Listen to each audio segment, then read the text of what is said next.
one's a little bit, it's a little bit thick, but there's nothing wrong with being thick. What is up with that Corona Celtics shirt you got on, buddy? I was just want to say, I know you recorded, but we might want to stop. Does the Gainz podcast support booze? All right. I mean, I really don't care. I can change my shirt. I'll change my shirt. We might want to stop recording. No. Wait. No, I'm keeping this all now. This is hilarious. It doesn't matter. What do you mean? You're fine. This is America, buddy. This was a gift from Joseph. Oh. This was free swag he had, I think. So I gotta make 2 shout outs then today, or 3, before we get into it. One, shout out to Joe. Sorry, buddy, that you lost. I think the Tom Brady contest was busted, fake, cheated, political, and that's all I'm gonna say. Sorry, Joe, if you're listening, buddy, because this is the beginning of the podcast. He's been a guest on the Gainz podcast before as well. Second shout out though, I don't know if you've ever done this, Roman, but we do a little bit of marketing research on the side for like a little side hustle. It's a pretty easygoing side hustle. It's pretty much like marketing research, and you like pretty much test products, test things, test foods, all the above. And if you qualify, you can go there to like the marketing firm, and then you get paid. So I met this awesome guy named Mike. It's so crazy. So we met in the beginning, and we were talking throughout like it was actually on like bread, and I can't say anything more or whatnot. I don't really want to get in trouble with that. But he was telling me he's from the area. He works out. He asked if I worked out. We were talking. Little behold that I met him like 8 years ago at the gym when I was competing in my first 2 bodybuilding shows. And it all came together because I was driving home and I was like, oh crap, like I know this guy. So it was like a 3-day study. So I did see him like 2 more times. That was the first day. But I did want to just give a shout out because he did follow the Gainz podcast on Spotify.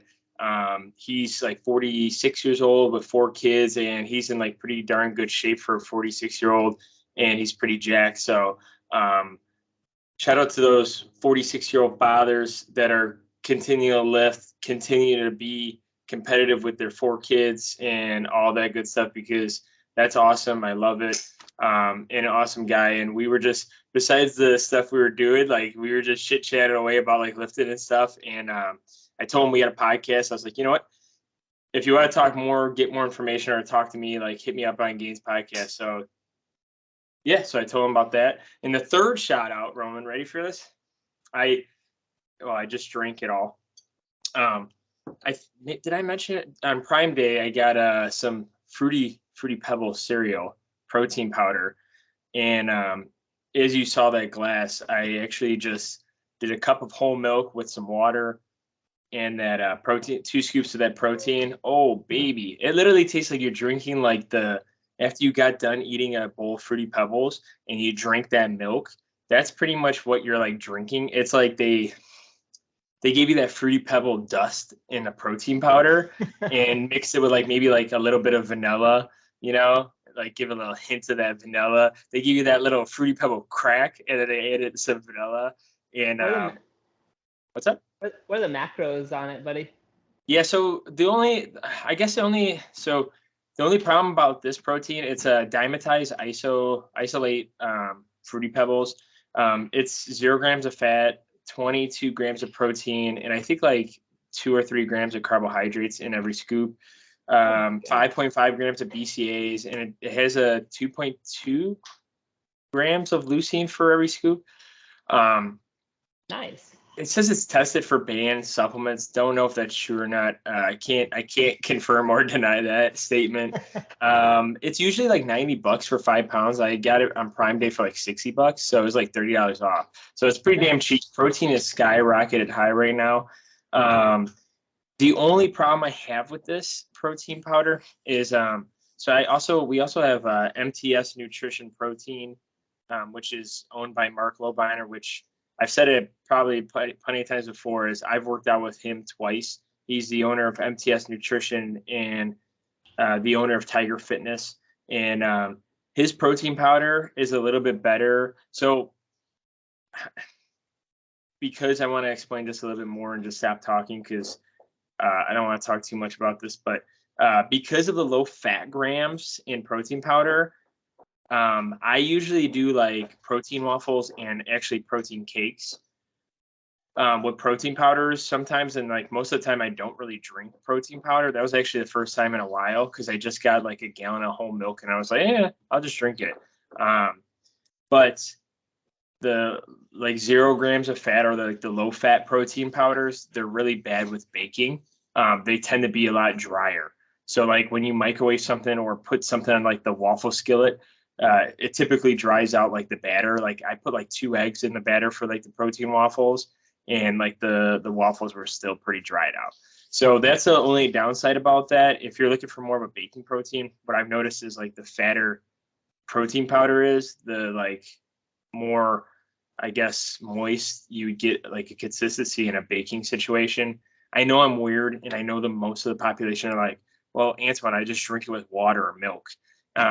If you know, hey, to each its own. I, for some reason, like to switch up the way I intake my protein powder. I'll do like smoothies as well, but yeah, that's the short answer of it. But yeah, I really dig it. But that's all I got, Roman, in the beginning. Do you have anything else, or you want to get into it? What do they sweeten the protein powder with? I don't know, buddy. That's a good question. I would Does it say dextrose or aspartame or stevia leaf extract or something like that? I'm just so curious because like 2 or 3 grams of carbs is so low for 22 grams of protein. Yeah, it's already up to $95 on Amazon again. Crazy. No, it's actually 1 gram of carbohydrates. Wow, less than 1 gram of sugar.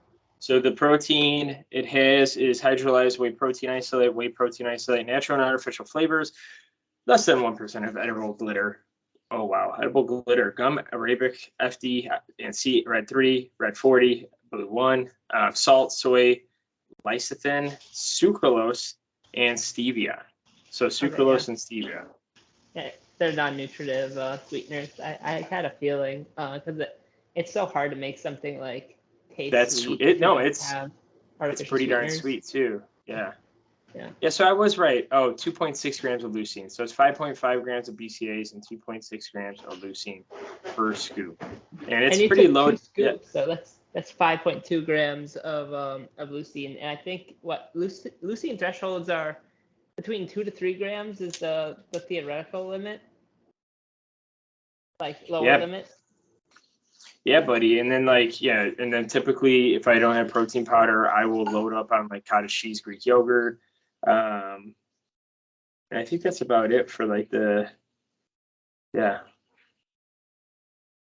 these people are also partnered with like the Flintstone characters and whatnot. Maybe that's why the protein powder is like so expensive. I think they actually have a contract within the protein company. I feel like I almost never get protein powder anymore, and if I do, I get like whatever is cheap and seemingly like food safety friendly for me, like no nuts, no peanuts, like referenced in like the manufacturing process. Go ahead. No, I was gonna say is supposedly Robert F. Kennedy, don't want to get too political on this podcast, but I was listening to his JRE. He said that because of the way we dose out vaccines and stuff and whatnot, that's why we have so many allergies and like, it messes with child development. Not to say that's what Roman's case is, but that's literally like, he was talking about that. But if you had any interest, I would check that out and see what he has to say about that. He is very outspoken about that. And then just because we try to give like a balanced perspective, I don't know a lot about this, but there's a lot of doctors that dispute his reference. And it's important to note, I'm like 90% confident he is not a doctor. He's a lawyer. I'm pretty sure that's right. He doesn't have a medical degree. That doesn't mean that he can't make informed claims about these types of things.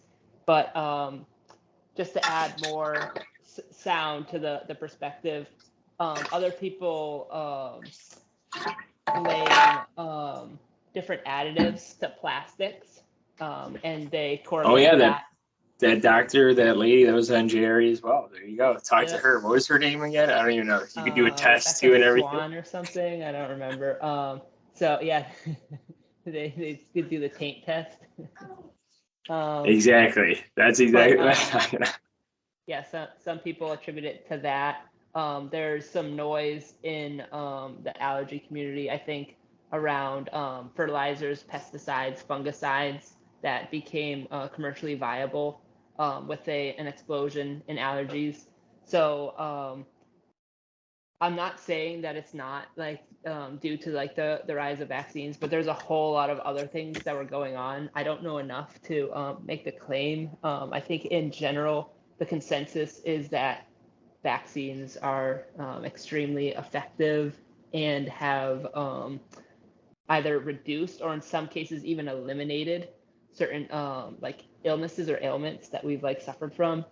But I'm not qualified to make a statement whether that's true or false. But I just want to give that added context there because I've definitely been a huge fan of. We're going off like a wicked tangent, but I feel like I guess I'm on a roll here. So I've definitely been a huge fan of Joe Rogan in the past, but I stopped listening to him. One, because he actually asked his listeners to stop listening to him. This was like a couple years back. He was like, I don't know why so many people listen to us. I listen to me. I just want people to stop listening to me. And then also, you do get kind of sucked into his ideology, and you become very, at least this is what happened to me, and I've observed in other people. You become very sort of like one-sided in your thinking because all the media that you consume is JRE, and he has enough content to fill up the rest of your life. So you could just keep on pressing That's play, true. keep on pressing play on his true. podcast. So we all have the potential to become these like walking, talking JRE heads. So the best piece of advice I'd say is try to balance off any consumption of JRE material. He has amazing guests on. He is a political voice at this point, whether he likes it or not. So that is a role that he now plays in society. Try and balance it off with somebody that has a counter viewpoint to him, just to get yourself fairly well rounded. You kind of sound like that is the same suggestion we make with health and fitness, right? Yeah, it's not about always listening to Paul Cardonino. What is his name? Saladino. Yeah. Also, you don't have to make it. You just because that's what I forgot who it was in the fitness industry that mentioned that. It could have been Mark Bell.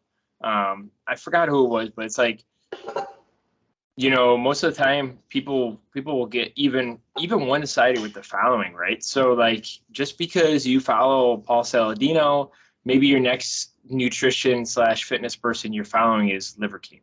And then you follow like ancestral supplements. And then you follow, exactly. You see what I'm going? So what I think that when it comes to like the health and fitness industry, I think people tend to do that too.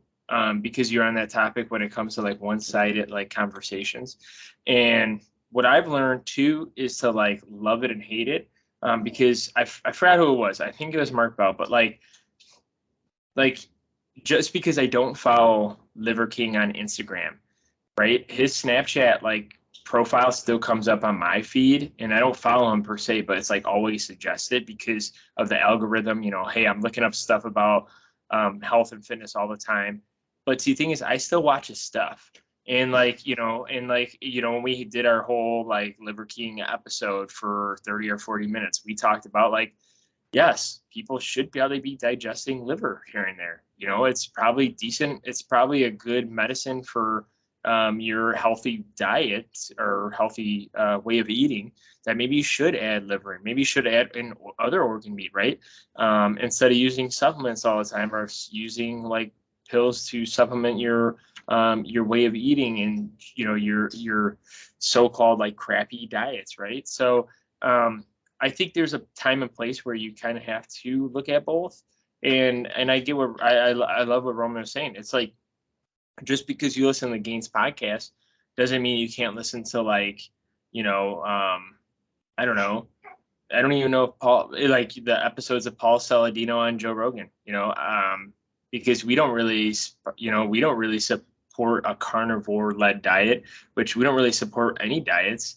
And then you could go on and look at a vegetarian/vegan podcast, and then, you know, be open to listen to all three of those. Like, you know, I like I was telling you guys on that Outlive episode with the book review, I guess, of Outlive, is like, you know, Dr. Peter Attia talks about eat towards your biochemistry. Even Mike even asked me about like nutrition today, and I'm like, well, have you ever really synced up and like food journaled and whatnot? Like, what do you like to eat? What's your style? What do you get good energy from? So I'm done rambling, Roman. I don't got nothing else to say on that. I really need to check out this book because like eating towards your biochemistry, that's such a heady perspective that like for I'd say 99% of the population, that means nothing, and that just causes confusion for them. So I really love to like understand the practical recommendations that he has there. Because Yeah. I hope I never give that recommendation, because I feel like I would lose somebody if I said that. I would say instead, like, eat what like makes you feel good and like can continue your pursuit to your goals, right? Yeah, and that good energy portion, because like you could eat stuff that makes you feel good, like emotionally, but like, what if you can't walk for like a couple hours because you're just so slumped? Like, you could eat a whole bunch of, like, I've done it with bodybuilding show. I love vegetables, but I would tend to eat so many where my stomach would be so big and I would be so lethargic. It didn't digest well because I was just trying to fill my stomach.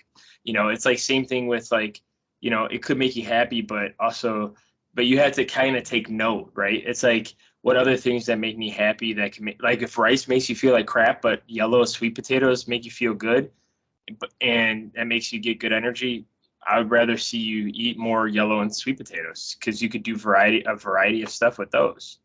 Yeah, and that's why I had that like nuance of that like gets you like closer to like fulfilling your goals, because that's the thing, like, yeah, a Twinkie could make you feel good, but you might say like, this doesn't fill me up. I want to eat like a whole box of them, and my goal is fat loss and like, you know, gaining muscle over time.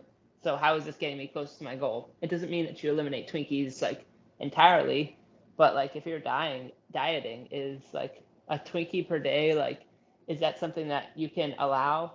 In some flexible dieting models, possibly, but realistically, probably not. But like if you had one per week, is that going to set you back? No, it's 300, 400 calories. Like that's an absolute drop in the bucket in regards to your total weekly allotment.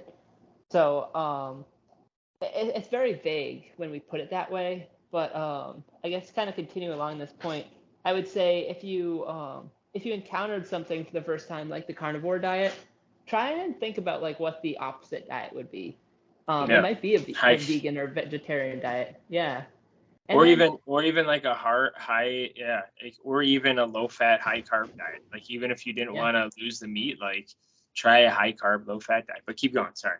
Yeah, try and keep your mind open and just read like maybe an article or two, watch a video on YouTube or two of different creators as well, and see like what are the kind of things that they're talking about. Like, why does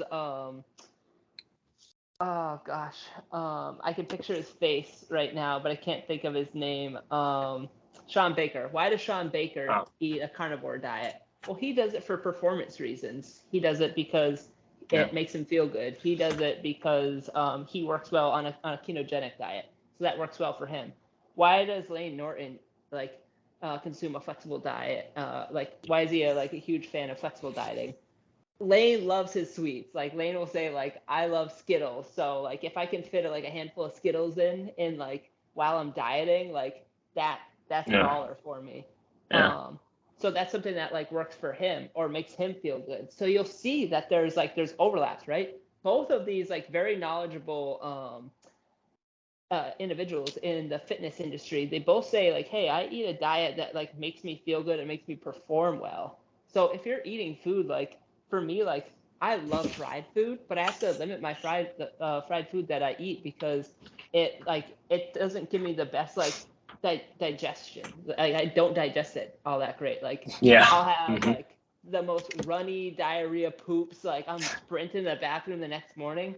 So what do? Like I love fried food. Am I never going to eat fried food? No, like I just try to limit its consumption. Maybe once a week, maybe once every other week, whatever it might be. Maybe some weeks I have it 3 times. Then I say like, hey, whoa, I got to pull the reins back. Um, You're gonna be so, filling out that T-shirt soon if you kept eating fried foods. oh my God, you're telling me, but it's ridiculous. Uh, No, I'm saying my, because it's like a looser shirt. I'm saying like you don't fill it out, but if you kept going on that path. I'm gonna like fill out my entire like not that I'm trying to like gain like I'm not on a gaining phase or anything, but inadvertently I probably would be like on the gains train. I would blow up if I ate too much fried food. Um, but yeah, I don't know, just a little bit of a sidetrack, but hopefully that little rant helps to equip you in the future because I do see that like a lot of people are susceptible to that stuff. Tagging back to Paul Saladino, great example. If you follow Paul for long enough, he gets a bad rap by people like Lane Norton, and he does talk a whole lot of crap. For example, he'll kind of overcomplicate things. He'll be like, oh, fluor flames. I'm totally butchering that, but it's a phytochemical that's in broccoli, for example. Um, he'll say like, this is horrible for you, and it's correlated in all these studies of all these like awful effects. Like, And then I'm and then not. you look at sorry to interrupt, but I just want to add on. And then you look at like Dr. Rhonda Patrick when she brings on like someone who's like an expert in that field and like talks about how they talk about like broccoli sprouts and how broccoli gets digested and how great it is for your system. Like that's why it's hilarious. They're like even with like mustard powder with your broccoli, it's like yeah.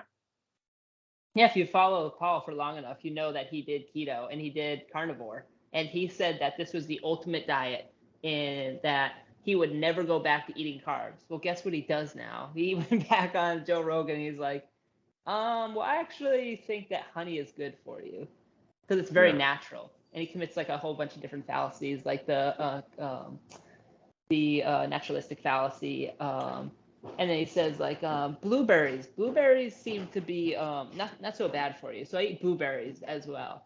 Yeah. So yeah, there definitely are like a lot of zealots out there. But even the zealots, they'll have important information, but it's important not to operate in a space where you're hearing the same things confirmed over and over again, because when you do listen to actual experts in almost any field, you'll hear that there's very little consensus. Yeah. So the thing that you'll probably hear over and over again from experts, quote unquote experts in the nutrition industry, is that the only way to lose weight is through a caloric deficit. And then somebody might say like, well, how do you get there? And say like, well, it's kind of complicated on how you get there. And then they'll break down all these different complicated terms that you may or may not have heard before, like, well, based off your basal metabolic rate and this circadian rhythm and this hormonal production and like these things, these nuanced like aspects they're adding, like 0.1% of a difference. They're going to be bringing it up because they're experts in this industry and they try to think about the entire picture. Whereas if we were to cover like 99% of the picture, you would get there with the same result. But those conversations sound very different, like when you're listening to like an actual expert talk about them versus somebody that like might just be a zealot and they know a thing or two about it and they overcomplicate a topic with big fluffy frilly words. So I don't know, just take caution, I guess. We Yeah, try to. there's actually a guy that he you know how like ancestral supplements like the one that Paul Saladino what was or still is like partnered with. There's they have like their I guess like the marketing / like social media people that like post more and more information about like why like carnivore diet is king and all that.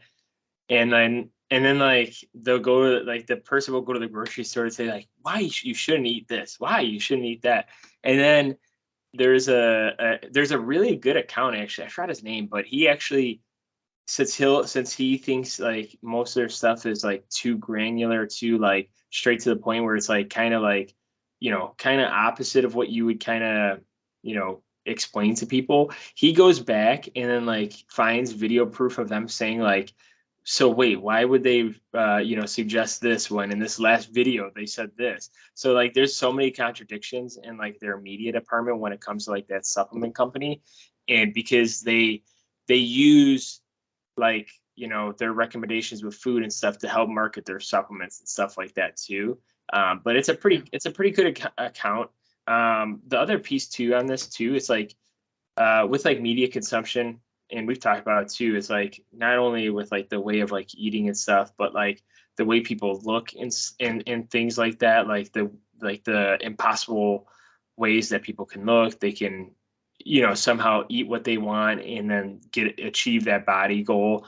I mean, I forgot who I was having a conversation with, but like a lot of like I was just looking at my bodybuilding competition video, and I sent it to someone, and they're like, man, you could tell like the guy like interviewing you is like on the juice, like, cause he's a competitor, and he's just like, his forearms were probably bigger than like my biceps while I was competing. And it's crazy. It's still like, it's so crazy that like I'd probably say like 80% of the population still can't understand like when someone clearly is like using and clearly someone's not. And it's insane that people think natural bodybuilding is like so off because the fact that they've been flustered with like Arnold Schwarzenegger, Phil Heath, Flex Lewis, Kai Green, like all those people, where like when they see or hear like my story with like bodybuilding, and also future guests probably that it might talk about it too. Hint, hint, wink, wink. Next week when we film, but not going to say who is yet, but, or I don't know, should we? But maybe he would explain too, because he comes from the natural bodybuilding side too, and the coaching side of things, and like the conceptions with that. So it's a crazy world we live in with all the information we can get. And Roman and I are obviously not always right, but we try to sum it up and try to give our best like opinion on it as we can. And then like later on, if for some reason, if there's new evidence, new studies, or new way about something, then we'll definitely add it in, or we'll go ahead and try to reapproach that opinion, right? And that's what's so good about this market too, because you can still do stuff like that for the people. And I think that's why it's like a really great point of like listening to the Gainz podcast per se. So yeah, for sure. Like I don't know, I guess I feel like I'm belaboring this point.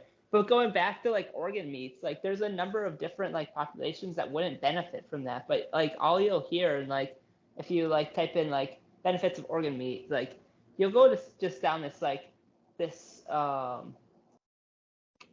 this pathway of just like, this is the golden ticket. And I think the reason why that's so dangerous is like a lot of people will like, they'll try it and then they'll be like, this didn't fix all my like my issues with food, and they'll be like wondering why. Like I've heard about some like elderly populations because of the way that they'll their diet is already constructed. Their diet may be very high in vitamin A, and if you eat organ meat, you're gonna jack your vitamin A way, way, way up there, and that can cause different systemic issues within yourself. For vegetarians and vegans alike, if they have a moral qualms with the consumption of meat, or eating organ meat is like not good for them, just because it goes against their moral compass in regards to the consumption of food or food products. So yeah, I guess what we're trying to say is a lot in the fitness industry is nuanced. So try to consume a diverse amount of material when it comes to working out as well as nutrition. So not just like what you eat, but like workout programs. Yeah. If you see like best workout program to like get a giant back or boulder shoulders, that's just marketing. It doesn't mean that's not a good program. It might tick a lot of the boxes or all the boxes. Nice, buddy. But there's no like one best program that's out there. So Yeah. yeah, just know to identify that as marketing material, and that's why individuals will put that, because if they don't, then somebody else will. But yeah, continue to just like learn, grow, add different tools to your repertoire or your toolkit, and always let us know if you have any questions. We're happy to answer any questions that you might have. I don't know. Yeah. That's all I got, buddy. Any No, last no, thoughts? as I say, we probably ended off for here. As you guys saw, we kind of teased, we got a good guest coming on next week if all goes well. And just to be on the lookout for that, man, it's going to be crazy, guys. Stay tuned. I think the guests that we're going to have are pretty damn good. I just actually, if you guys aren't following the Instagram or Facebook page or YouTube or TikTok or Threads, I did post a picture. I actually worked out with an old good friend of mine that I've known since I was a little kid. He's a model, he's an actor, and he's a tour director for Terramana, which Terramana is owned by Dwayne Johnson, The Rock. So I did get a good lift with him.